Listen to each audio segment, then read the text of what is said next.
काउन्सिलिंगला येणारे 2 लोकं एकमेकांचे कॉम्पिटिटर असतात. आपण जर लहानपणी भांडायचो, हिनेच केलं असं क्लिनिकमध्ये भांडत असतं. तर मग इथे ना एक युनिट नाहीये हं.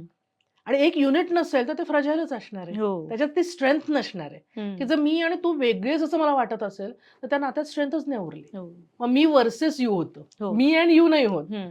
तर त्याच्यामुळे ती जास्त फ्रॅजाईल झालीत असं मला वाटतं, की तिथे इगो खूप जास्त हो, आलाय. हो. मला तू का बोललास आणि मी असं कसं सहन करायचं ह्याच्यात इतकं आलंय, की त्याच्यामुळे माझ्या आधी आपण एक नातं ठेवूयात, हं. असं नाहीये. मी व्हर्सेस यूच सतत आहे. हं. आपलं नातं, आपले प्रॉब्लेम्स न करता तूच प्रॉब्लेम्स आहे. हे जे संभाषण बदलत चाललेलं आहे ना, त्याच्यामुळे ते फ्रॅजाईल झालंय आणि हं. त्याला सांभाळणारं कोणीच नाही. न्यूक्लिअर फॅमिलीज आहेत. हं.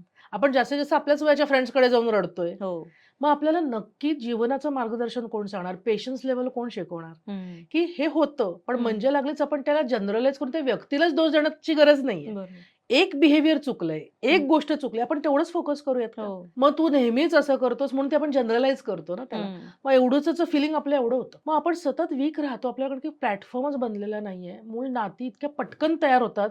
1 महिना डेट केला आणि लग्न झालं. हं. तर तो स्पेस जी आधी मिळायला पाहिजे एकमेकांना जाणून घेण्याची ती पण नसते. हं. त्यामुळे खूप सगळं फास्ट ट्रॅकवर चाललंय आणि दुसरं बेटर ऑप्शन आहे. हं. हं. डेटिंग हो. ॲप्स आहेत. हो. एक्स्ट्रा मॅरिटल अफेअर्सला नॉन अपोलॉजिटिकली होतात. त्याचं हं. काही वाईट पण नाही वाटत. हं. ते काय जस्टिफाय केले जातात. मग अशा ह्याच्यात नात्याची वीण घट्ट कशी होणार?